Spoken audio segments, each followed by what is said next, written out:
देखेंगे प्रकाशपा की किताब या के जन्नत का प्रकाशपा 16 बार 16 और इसकी पश्चात और नाम पर ये नाम लिखा हुआ है बादशाह का बादशाह और खुदावंदों का खुदावंद। आमीन। सो आज का कलाम पास्टर चेयरमैन पास्टर हो सब कुछ कर सुनेंगे। हम खुदा के कलाम को और खुदा के हम का करने बहुत शुक्रिया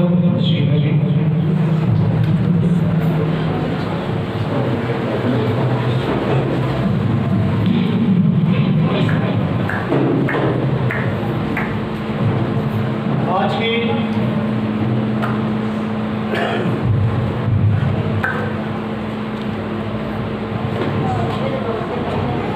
मरकज़ी तिलावत जो है वो इंजील मुक़द्दस में से आखिरी नबूवत की किताब और उसका 19वां बाब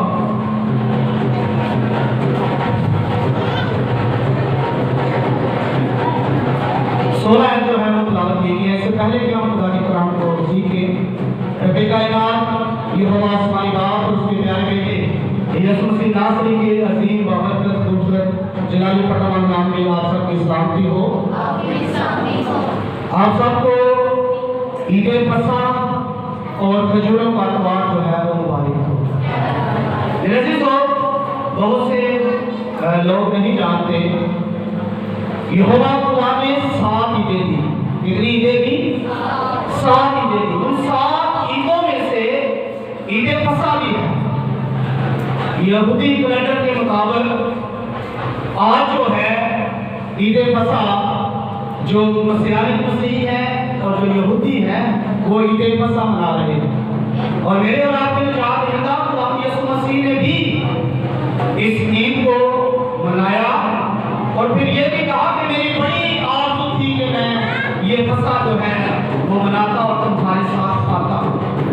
और मैं आपको ये भी बताना चाहता हूँ क्योंकि हमारे चर्च का नाम है चर्च बाइबल भी वे आपको बाइबल सच्चाई का रास्ता है। खजूरों का त्योहार या पाम संडे किताबे मुक़द्दस में दर्ज नहीं है कि इसको मनाओ। ये यीशु मसीह के आसमान पर जाने से के बाद 325 नकाया की कौंसल में जो है क्रिसमस ईद रोजे और पाम संडे गुड फ्राइडे ये सारे त्यौहार जो हैं उस वक्त कलीसिया में राइट किए गए हैं। सो इसलिए अगर हम चर्च के राइट किए हुए त्यौहार मना सकते हैं तो फिर हमें यहोवा खुदा ने जो ईदें दी हैं जो त्यौहार दिए हैं उनको भी मनाना चाहिए। मनाना चाहिए कि नहीं मनाना चाहिए? मनाना चाहिए। सो आज हम पाम संडे के वजह से ही सीखेंगे मरकज़ी हवाला जो कलाम मुक़द्दस में से तिलावत किया गया मुकाशफा 19वें बाब की इसको भी है कि उसकी पुशाक और रान पर लिखा ये नाम लिखा हुआ है बादशाह का बादशाह और खुदावंदों का खुदावंद। मैं कहीं गलत नहीं पढ़ रहा क्योंकि अक्सर ये मैंने सुना है बल्कि पास्टर हज़रात जो हैं वो भी इस जुमले को जब बोलते हैं इस आयत मुक़द्दसा की जब तिलावत करते हैं जब दुआ में इस आयत मुक़द्दसा को दोहराते हैं तो अक्सर ये कहते हैं बादशाह का बादशाह और खुदावंद का खुदा। क्या कहते हैं? बादशाह का बादशाह खुदावंदों का खुदा। मगर कलाम मुक़द्दस में क्या लिखा हुआ है? किसके पास किसने ये आयत मुक़द्दसा निकाली हुई है? अपने हाथ दिखाएं जरा। हाँ, किसी के पास ये लिखा हो खुदावंदों का खुदा लिखा है नहीं, बल्कि हकीकत यही है, सच्चाई यही है कि बादशाहों का बादशाह और खुदावंदों का खुदावंद है। यीशु मसीह बादशाहों का बादशाह और खुदावंदों का खुदावंद है। लेकिन तो आज हम कोशिश करेंगे, टाइम काफी हो चुका है, कोशिश करेंगे कि हम बादशाहों का बादशाह और खुदावंदों का खुदावंद के बारे में सीखें। लेकिन तो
शेरों ना आए और कौमें उसके मती यानी ताबे होंगे। ये खुदा के बंदा याकूब ने, इस्राइल ने अपने बेटे यहूदा को बरकत दी, उसके हक में ये नबूवत की थी। मेरे दोस्तों, बहुत से यहूदी आलम मानते थे कि याकूब के ये अल्फाज मसीह के बारे में पेश हुए थे। उसके बाद याकूब के ये अल्फाज से ज़ाहिर होता है, गौर करें, याकूब ने लफ्ज़ सल्तनत और इस्तेमाल हुकूमत का आसा इस्तेमाल की है।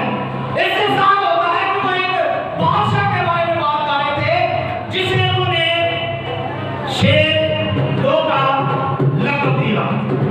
इस विषय के मुताबिक शेरों ने यहूदा के कबीले में पैदा होना था। यहूदा के कबीले से जो पहले बादशाह बने वो दाऊद बादशाह थे।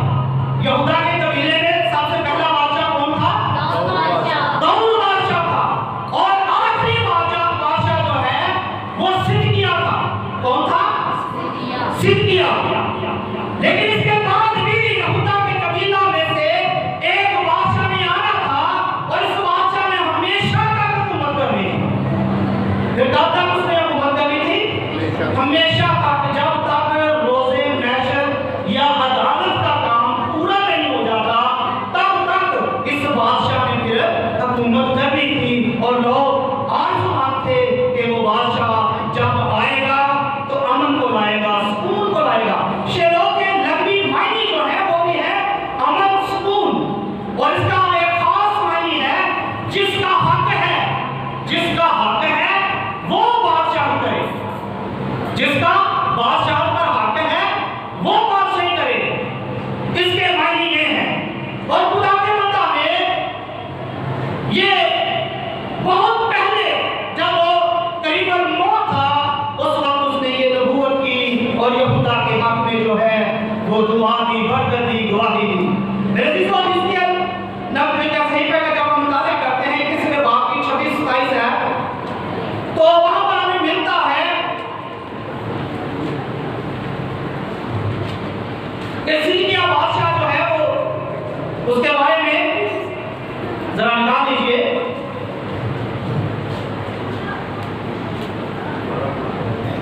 इसके 21वां बाब, हाँ 21 और उसकी 26-27 है। उसके कहने ने मेरी शरीयत को तोड़ा और मेरी मुकद्दस चीजों को नपा किया। उन्होंने मुकद्दस और आम में कुछ फर्क नहीं रखा और जिसको ताहब इम्तियाज की तालीम नहीं दी और मेरे सबकों को निगाह में नहीं रखा और मैं उनमें बेइज्जत हुआ। उसके ऊपर उसने शिकार को फाड़ने वाले भेड़ियों की मांग है जो नजायज 21वां बाब 26-27 में रहा। खुदा यूं फरमाता है,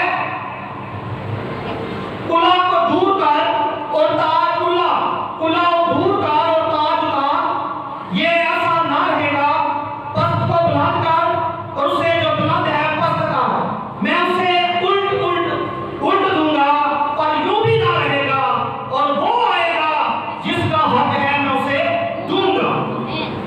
खुदा ने क्या कहा कि मैं उल्ट कर दूंगा, मैं तुम्हारी बादशाही को खत्म कर दूंगा।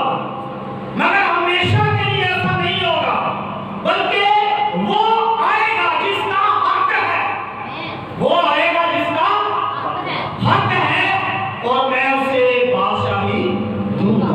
शेरों का मतलब क्या है? अमन, सुकून और जिसका हक है वो बादशाही करे। ये यीशु मसीह के बारे में है। हमें इसको अगर मसीह पेश में देखें तो यशाया की मां पर भी खुदा ने इस बात को कलमबंद करवाया। यशाया नबी का सहीफा जब हम पढ़ते हैं नबी की 6ठी आयत में हमारे लिए एक लड़का पैदा हुआ और हमको एक बेटा बख्शा गया, सल्तनत उसके कंधे पर होगी और उसका नाम अजीब, बशीर, खुदा कादिर, अब्दियत का बाप और सलामती का शहजादा होगा। फिर यशाया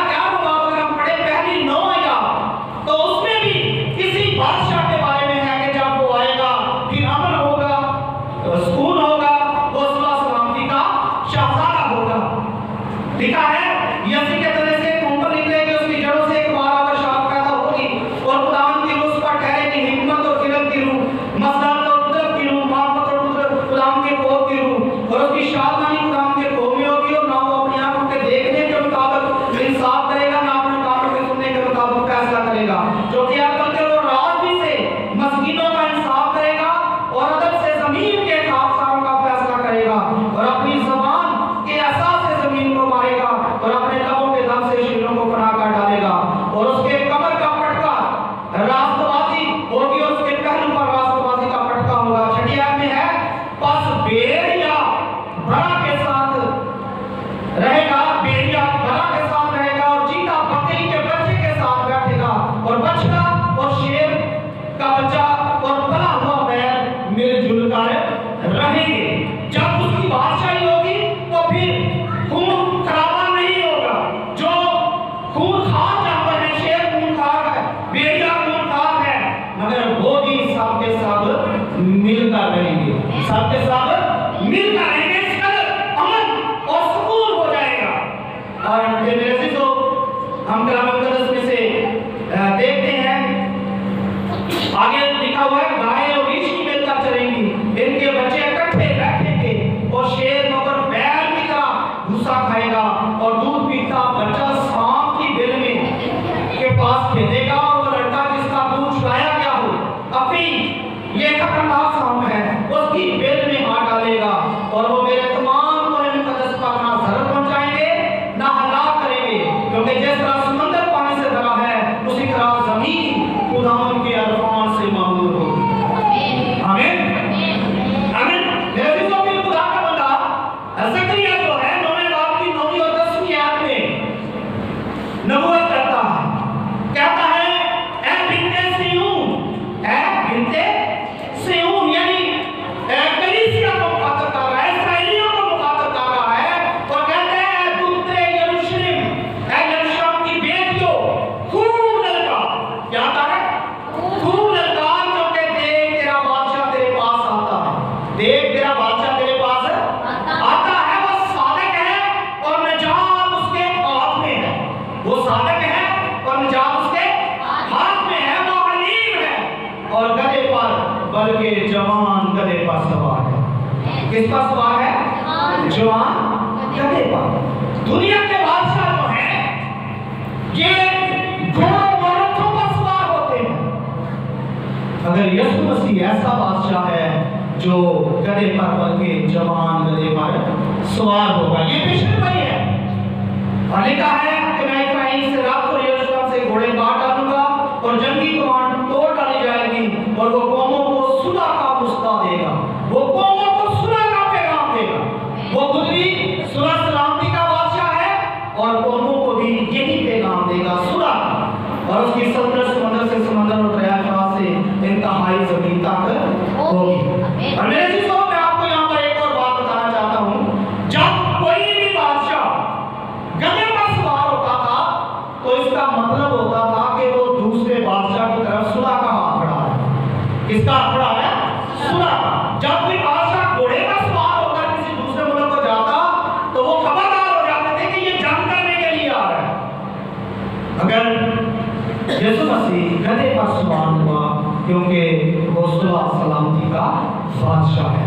और हम देखते हैं कलाम मुक़द्दस में से मत्ती की इंजील का जब हम मुताला करते हैं, 21वें बाब की पहली से 11, मरकस 11वें बाब की पहली से 11, लूका 19वें बाब की 28 से 40 और यूहन्ना 12वें बाब की 12 से 15 कलाम मुक़द्दस में से हम पढ़ेंगे।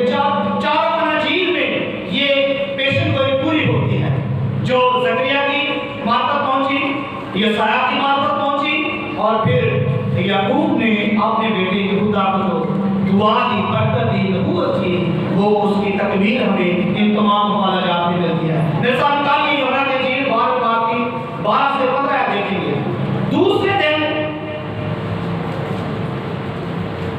बहुत से लोगों ने जो ईद में आए थे, ये सुनकर यीशु यरूशलेम में आता है तो खजूर की डालियां ली और उसके इस्तकबाल को निकलकर पुकारने लगे कि होशना मुबारक है वो जो खुदावंद के नाम पर आता है और इस्राएल का बादशाह है। जब यीशु को गधे का बच्चा मिला तो उसका सवाल हुआ, जैसा कि लिखा है कि ऐसे उनकी बेटी मत डर, देख तेरा बादशाह गधे के बच्चे पर सवार हुआ आता है।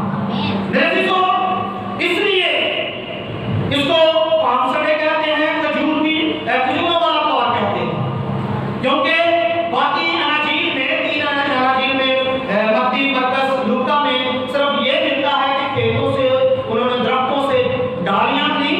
और उसके इस्तकबाल के लिए बछावी और लहराई। मगर यूहन्ना की इंजील में ये मिलता है कि खजूर की डालियां, किसकी डालियां नहीं? खजूर की। इसलिए इसको खजूरों का त्योहार भी कहते हैं, पाम संडे कहते हैं। और लोगों ने वाराना तौर से यीशु मसीह का इस्तकबाल किया, बतौर बादशाह कबूल किया, तस्लीम किया। और जब हम देखते हैं मत्ती की इंजील के दूसरे बाब का, जब हम मुताला करते हैं तो वहां पर हमें मिलता है कि हेरोद इस बादशाह के जमाना में यहूदिया के बैतलहम में जब यीशु मसीह पैदा हुआ तो देखो कई मजूसी पूरब से यरूशलेम में ये कहते हुए आए कि यहूदियों का बादशाह जो पैदा हुआ है वो कहां है। पूरब से मजूसियों ने जो सितारा देखा वो उनको बता रहा था कि ये कोई खास बादशाह है, ये कोई खास बादशाह है। इसलिए वो बड़ी दूर से उस बादशाह को देखने के लिए आए और अपने उन्होंने तहफ़, सोना, मूल्यवान ये बादशाह को खास तोहफे थे जो बादशाह को दिए जाते थे। और कलाम खुदा में लिखा है कि उन्होंने आकर उसे सजदा किया और फिर अपने डिब्बे खोलकर उसको नजराने पेश किए। अगर मेरे से तो याद रखिए ये सजदा जो है अकीदत का सजदा था, अज़मत सजदा था और बतौर बादशाह कबूल करने का सजदा था। और ये तहफ़ भी इज़हार करते हैं कि वो बादशाह है। और मेरे से तो मगर हेरोदेस जो है वो परेशान हो जाता है, वो समझता था कि शायद वो मेरी जगह बादशाह होगा, वो मेरी जगह बादशाह होगा, जिस्मानी बादशाह होगा। मगर ऐसा नहीं है। बेशक यीशु मसीह पर ये इल्जाम भी था, जैसे उन्होंने कहा कि यहूदियों का जो बादशाह पैदा हुआ है वो कहाँ है। यीशु मसीह पर भी ये इल्जाम था, उसकी सलीब पर यही लिखा गया था यहूदियों का बादशाह। क्या लिखा गया था? यहूदियों का बादशाह। और यीशु मसीह खुद भी पुराने मुनादी इस बात का इकरार करते हैं कि मैं बादशाह हूं। इससे पहले लूका के लिए दूसरे बाब की 4वीं आयत को जब आप पढ़ेंगे तो लिखा है यकायक उस फरिश्ता के साथ आसमानी लश्कर किए गिरोह खुदा की हमद करती और ये क्या इंतजार हुई कि आने वाला पर खुदा की तमजीद हो और जमीन पर उन आदमियों में जिनसे वो राजी है सुलह।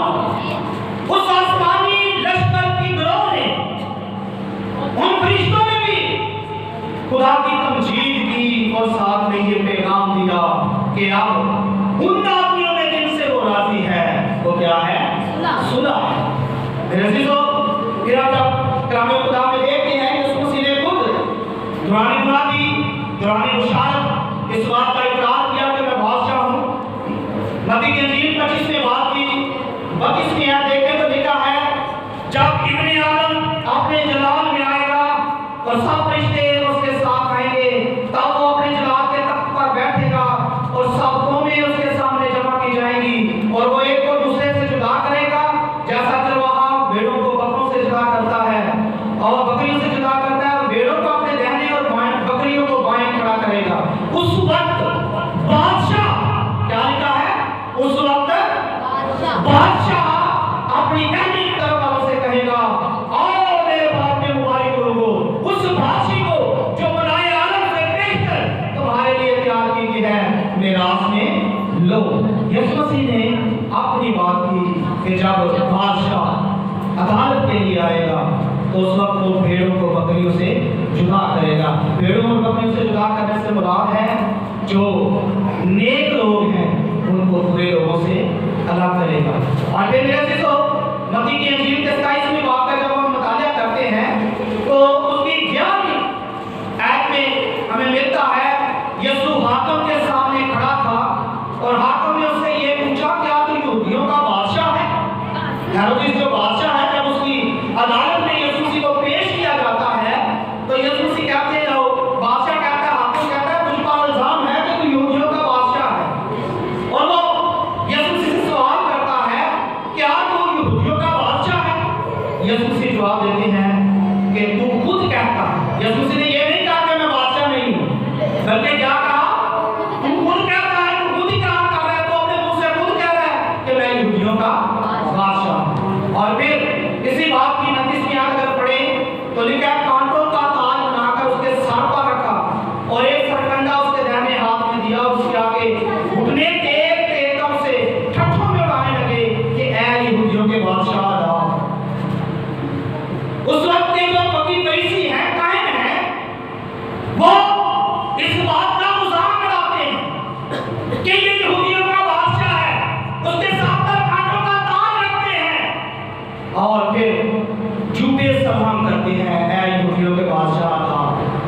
यहूदियों के बादशाह हम तुझे सलाम करते हैं।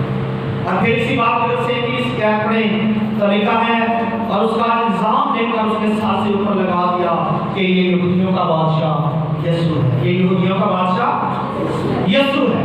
और फिर इसी बात की 41वीं आयत पढ़े तो लिखा है इसी तरह सरदार कहने की फकीरों बुजुर्गों के साथ मिलकर ठट्ठे से कहते थे जिसने औरों को बचाया अपने कहीं नहीं बचा सकता, ये तो इस्राएल का बादशाह है, अब सलीम पर से होकर आए तो हम इस पर ईमान लाए। फिर मैंने ईमान लाए, वो भी ठट्ठे उड़ाते हैं कि ये यहूदियों का बादशाह है, ये क्यों अपने आप को नहीं बचा रहा। हालांकि यीशु मसीह बचा सकता था, क्योंकि कलाम मुकद्दस में जब हम देखते हैं जब उसको पकड़ने आते हैं तो पतरस जब उस सिपाही का कान उड़ा देता है तो यीशु मसीह उसको झिड़कते हैं, कहते हैं अगर मैं कहूं तो आसमान से 12 तुम फरिश्तों के आ जाए, मगर ऐसा नहीं करना, क्योंकि इसी तरह सब कुछ पूरा करना है। खुदा की जो मेरे सुपुर्द खुदा ने काम दिया है, काम किया है, निजात का काम वो इसी तरह से पूरा होना था, इसलिए यीशु मसीह ने अपने शरीर को डाला। और मेरे तो यीशु मसीह इस दुनिया में सुलह का पैगाम लेकर आ चुके हैं। अगर अभी तक हमने यीशु मसीह के वसीला से खुदा से सुलह नहीं की तो फिर ये बड़े खतरे की बात है। फिर ये क्या है? बड़े खतरे की बात है। हमने यीशु मसीह को अपना शख्सी निजात हिता कबूल करके यीशु मसीह के वसीला से खुदा के साथ सुलह रखनी है, सुलह करनी है, खुदा की कुर्बत में आना है, क्योंकि यीशु मसीह का इस दुनिया में आने का मकसद यही था। यीशु मसीह दरमियानी बना ताकि खुदा और इंसान की रफाकत को बहाल करे, खुदा और इंसान की सुलह करा। मगर याद रखिएगा यीशु मसीह अब जब आएगा तो अब वो गधे पर सवार नहीं होगा, अब वो गधे पर सवार नहीं होगा, अब वो सुलह का पैगाम लेकर नहीं आएगा।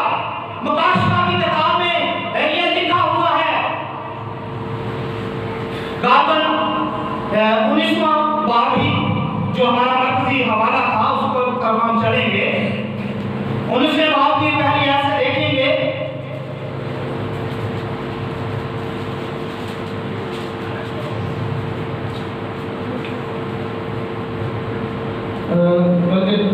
थोड़ा सा आगे चले जाएंगे।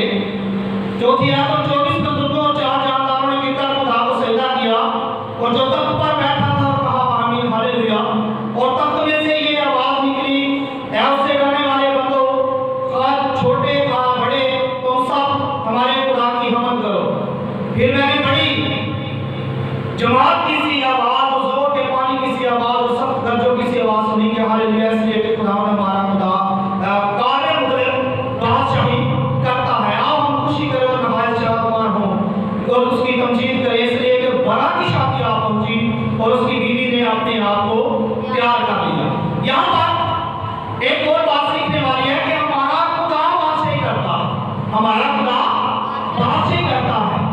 इस इन अल्फाज से हरगिज़ ये नहीं है कि ये यीशु मसीह के बारे में है कि हमारा खुदा का मतलब जो है वो बादशाही करता है। ये आयतें मुकद्दसा असली बादशाह के लिए हम पिछले संडे सीख रहे थे कि खुदा क्या है? असली बादशाह। ये आयतें मुकद्दसा उस असली बादशाह के लिए है, क्योंकि माल की किताब में खुदा का बंदा पौलुस रसूल लिखता है कि खुदा ने एक दिन ठहराया है, खुदा ने एक दिन ठहराया है जिसमें वो रास्ते से दुनिया की अदालत करेगा, जिसमें वो रास्ते से दुनिया की अदालत करेगा। साथ में लिखा है उस आदमी की बात पर, उस आदमी की बात पर जिसको उसने मुर्दों में से जलाया और साबित कर दिया है। बादशाही कौन करेगा? खुदा बादशाही करेगा, मगर यीशु मसीह की मार्फत करेगा, यीशु मसीह के वसीले करेगा। यीशु मसीह पुराने बनाते भी कहते हैं कि इब्ने आदम को अदालत करने का भी इख्तियार है, इब्ने आदम को अदालत करने का भी इख्तियार है, इसलिए कि वो आदमजाद है। खुदा ने उसे अदालत करने का भी इख्तियार है,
अपनी जिंदगी का बादशाह मान ले, ताकि उसको शर्मिंदा ना होना पड़े। और मेरे साथ कार्य ग्रंथियों आती है, आप देखेंगे 15वां भाग, पहला ग्रंथियों 15वां भाग,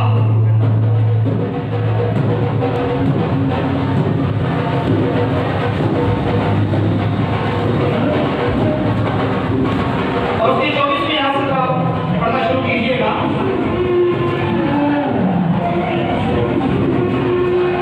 इसके बाद आखिरत होगी, इसके बाद आखिरत होगी, उस वक्त वो सारी कुव्वत और सारा प्यार और कुदरत पेश करके बादशाही को खुदा के बाप के हवाले कर देगा। उसके बाद आखिरत होगी, यीशु मसीह के बारे में एक बार सुनिएगा। उसके बाद आखिरत होगी, उस वक्त वो सारी हुकूमत और सारा प्यार और कुदरत जो उसको किससे मिला था, खुदा बाप से मिला था, उसको क्या करेगा, नेस्त करके बादशाही को खुदा यानी बाप के हवाले कर देगा।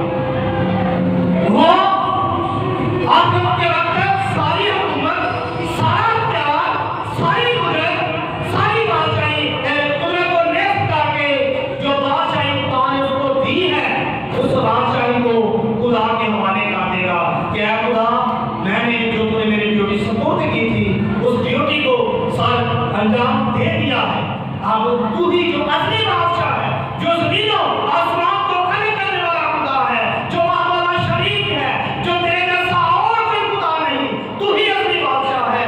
सो तू ही इस दुनिया पर हुकूमत कर, क्योंकि तू हमेशा से चाहता था कि जमीन जो है वो पाक हो और पाक लोग उसमें बसे।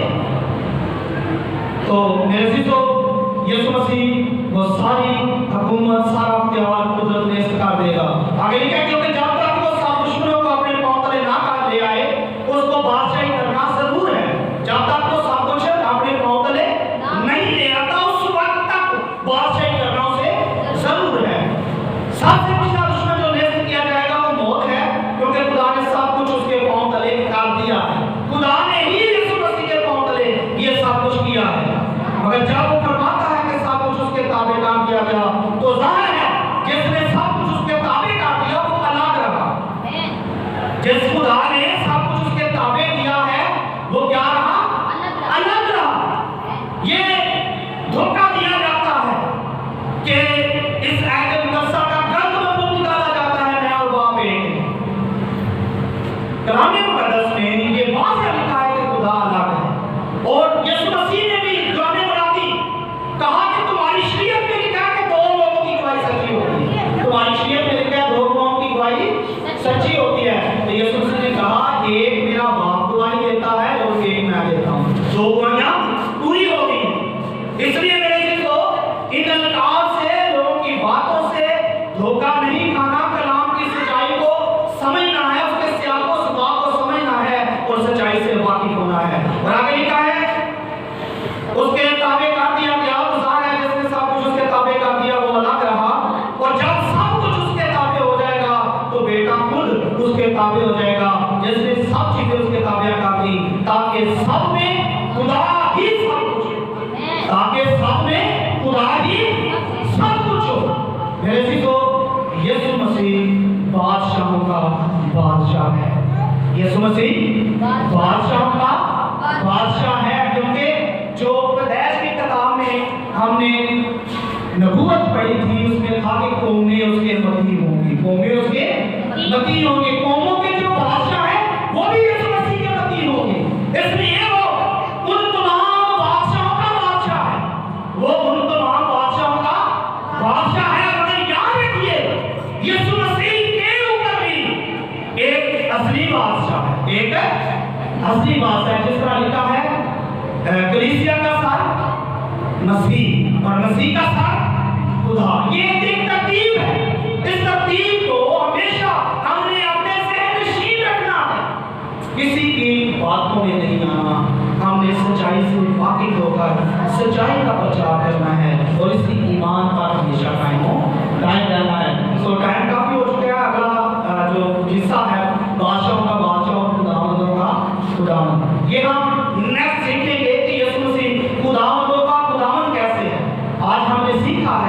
यीशु मसीह बादशाह का बादशाह है, मगर उससे ऊपर एक असली बादशाह भी है।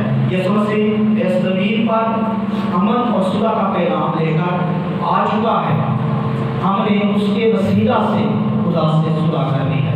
मगर ये भी याद रखना है, अब जब वो आएगा तो गधे के बच्चे पर सवार नहीं होगा, वो सफेद घोड़े पर सवार होगा और उसके हाथ में लोहे का डंडा भी होगा मारने के लिए।